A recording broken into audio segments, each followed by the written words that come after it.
Hello, guys. Welcome to the social science class. Happy Dashera to all of you and Happy Gandhi Jayanti. Happy Gandhi Jayanti to all of you. Students, हमारा festive season start हो चुका है। हमने festivals को enjoy करना है, साथ के साथ अपनी स्टडीज के ऊपर भी फोकस करना है कि ये नहीं कि खाली एक साइड हम सिर्फ एंजॉय करने पे, क्योंकि हमारे रिसेंटली एग्जाम्स खत्म हुए हैं, सितंबर एग्जाम्स, हमें साथ साथ फेस्टिव भी एंजॉय करना है, साथ साथ थोड़ी थोड़ी पढ़ाई भी करनी है। आज हम पिछली प्रीवियस वीडियो में हमने स्टडी किया था, that is rise of Magadh. आज हम करने लगे arrival of Greeks, the arrival of Greeks. सब बच्चों ने ये सुना होगा, एग्जैंडर का नाम सुना हुआ। एग्जैंडर एक ग्रीक किंग था। उसका एम ये था कि मैं पूरी दुनिया के अंदर, पूरे वर्ल्ड के अंदर राज करूं, अपना राज करूं। उसने इंडिया के अंदर जब इन्वेट किया, इंडिया को जीता इन 327 बीसी के अंडर उसने इंडिया के ऊपर राज किया था। उसने, उसका मेन एम था कि मैं पूरी दुनिया के ऊपर राज करूं। He defeated Porus king of the Pauravas in Punjab but face strong resident from the local tribes. अब वो पंजाब वाली साइड से एंटर किया था, इंडिया के अंदर एंटर किया था उसने। सबसे पहले पंजाब वाली से उसने इंडिया के अंदर एंटर करके उसने वहां के जो राजा थे पोरस, कौन कौन थे, यहाँ के किंग कौन थे? पोरस किंग थे। पोरस किंग के साथ फाइट किया, पोरस किंग के साथ जंग लड़ी, जंग लड़ी और उसने बहुत पोरस किंग ने बहुत स्ट्रॉन्ग उसे टक्कर दी। वहां उस टाइम के कुछ हिस्टोरियंस वो कहते थे कि नहीं, पोरस किंग जीतते थे पंजाब के, और कुछ जो एग्जैंडर को सपोर्ट करते थे वो कहते थे एग्जैंडर जीता। अब इस स्टेटमेंट के ऊपर, अभी इसके ऊपर कोई एग्जैक्ट स्टेटमेंट नहीं पता है। कुछ जो हिस्टोरियंस थे वो क्या क्या कहते थे, पर जो पोरस किंग ऑफ पंजाब था, एग्जैंडर को उसने बहुत कड़ी टक्कर दी थी, बहुत, क्योंकि पोरस की भी के पास भी बहुत स्ट्रॉन्ग आर्मी थी। ठीक है, अब एग्जैंडर ग्रीक्स रिकॉर्ड, ग्रीक्स ने ये चीज नोट की जब उसने इंडिया के ऊपर, पोरस के ऊपर फाइट करके रात की, क्या क्या नोट किया उसने, उन्होंने क्या चीज नोट की, मतलब फेस की, कि वुमेन, औरतों ने भी फाइट किया alongside man in some battles. उस टाइम की औरतों ने भी बैटल के अंदर आदमियों के साथ, मीन्स मेंस के साथ फाइट करके, उनके साथ कुछ बैटल्स के साथ, उनके हम बैटल्स में भी, अलेक्जेंडर के साथ कुछ बैटल्स भी फाइट की, क्योंकि अलेक्जेंडर को बहुत स्ट्रॉन्ग आर्मी का टक्कर दी, बहुत स्ट्रॉन्ग लड़ाई, जंग हुआ, सब कुछ हुआ। ये ऐसे नहीं कि अलेक्जेंडर एकदम से आया और जीत गया, नहीं। पोरस किंग ने भी बहुत, उनके पास भी स्ट्रॉन्ग आर्मी थी, उसने पूरी टक्कर दी। अब ये किसी को ये क्लियर नहीं है अभी तक। कुछ हिस्टोरियंस ये कह रहे थे, कुछ हिस्टोरियन पोरस किंग जीता, कुछ कहते हैं एग्जैंडर जीता। तो इस चीज के लिए अभी कोई क्लैरिफिकेशन नहीं है।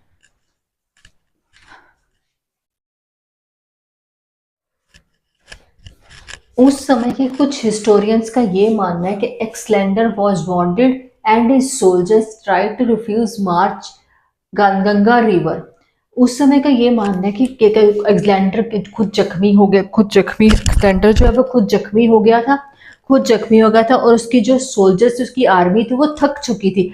उन्होंने गंगा रिवर को पार करने के लिए मना कर दिया, कि रिफ्यूज कर दिया कि हम लोग इस चीज रिवर को नहीं पार करेंगे। So he retreated through harsh south and losing his many traps. वो जो उसकी जो आर्मी थी वो इतनी थक चुकी थी बैटल होते हुए, इतनी बैटल, वो डेजर्ट, हार्श डेजर्ट की जो, आप सबको पता है कि डेजर्ट में कितनी, वो डेजर्ट की इतनी गर्मी, इन सब चीज़ों के लिए, हार्श के वेदर को वो फेस करने के लिए तैयार नहीं थी। तो अलेक्जेंडर था, वहां से वो पीछे मुड़ के, वहां से वो वापस पीछे मुड़ गया। उसकी आर्मी ने इतनी विशाल गंगा रिवर को देख के, और जो इतनी बैटल, जो फाइट, इतनी स्ट्रॉन्ग फाइट हो रही थी, उसको देख के वापस मुड़ गया था। अलेक्जेंडर लेफ्ट सेट्रैप्स, जिसे हम गवर्नर्स भी कहते हैं, to manage the north west territory who had significant.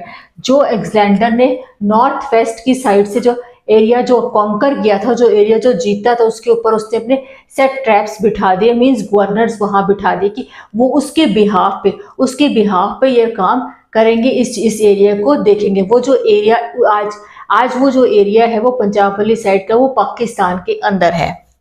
Pakistan who had significant, उन गवर्नर्स के पास सिग्निफिकेंट पावर होगी कि वो अलेक्जेंडर के बिहाफ पे उस पर रूल करेंगे। इन 323 EBC में Alexander died in Babylon and his empire split among his general and satraps. 323 EBC में अलेक्जेंडर जो है, अलेक्जेंडर की डेथ हो गई इन बेबीलोन के अंदर, और उसकी जो जो उसकी एम्पायर थी ना, उसके चेले चपटे, जो उसके जर्नल्स, जो उसके गवर्नर ने आपस में, वो जो उसकी एम्पायर थी आपस में उन लोगों ने बांट ली, आपस में डिवाइड कर ली, उस पर राज करने लगे। अब देख अब हमने अभी पढ़ा कि अलेक्जेंडर जो है वो डाइड हो गया था बेबीलोन के अंदर, ठीक है। उस टाइम उसकी एज जो अलेक्जेंडर की वो थी 32। अब हम कंटिन्यू करते हैं। Alexander heard the group of Indian स्टेगिस हु कॉल्ड जेमनोफिस्टिक और फिलोसफर। अलेक्जेंडर ने बहुत सुना था कि इंडिया के अंदर कुछ ऐसे फिलोसफर्स हैं, जैसे जेमनिस्टिक फिलोसफर है, जो बहुत ज़्यादा इंटेलिजेंट एंड वाइज है। who were renewed for their wisdom, बहुत ज़्यादा अपनी इंटेलिजेंस उसके लिए फेमस है। अब अलेक्जेंडर ने क्या किया, अब अलेक्जेंडर ने क्या किया, उनको चैलेंज किया। अलेक्जेंडर ने क्या किया, उनको चैलेंज किया, कुछ ट्रिकी क्वेश्चंस पूछे from the birth and death of the, tricky question और कुछ रिडल्स उसने पुट किए उन फिलोसफर से, कुछ रिडल्स और कुछ tricky questions about the death, about the. अब जो फिलोसफर्स थे वो फेमस थे इंटेलिजेंस के लिए। अब उन्होंने क्या किया, हाउएवर फिलोसफर रिस्पॉन्डेड कामली, बहुत कामली and intelligently.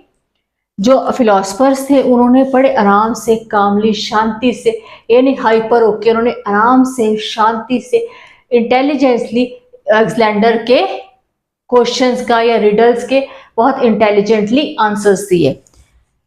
Alexander was impressed and in and spared them all. Alexander जो उनकी इंटेलिजेंस से इतना ज्यादा इम्प्रेस्ड हुआ कि इन दी एंड उसने उनको स्पेयर छोड़ दिया। आया अलेक्जेंडर उनको मारने के लिए था, उन सारे फिलोसफर्स को मारने के लिए, उस एरिया को जीतने के लिए आया था, पर वो इतना इम्प्रेस हो गया उनकी इंटेलिजेंस से, एवरीथिंग उसने डिफरेंट तरीके से क्वेश्चन अपने जीवन के, बर्थ के, डेथ के, हर तरह के क्वेश्चन उसने पुट अप किए, पर वो क्या हुआ, उनकी इंटेलिजेंस इतना, उनको स्पेयर छोड़ के वो वहां से चला गया। So student understand this topic, the arrival of Greeks. अगर किसी को कुछ नहीं समझ आया, please write down on the comments में, आपकी क्वेरीज को क्लियर करूंगी। Again happy Dussehra to all of you.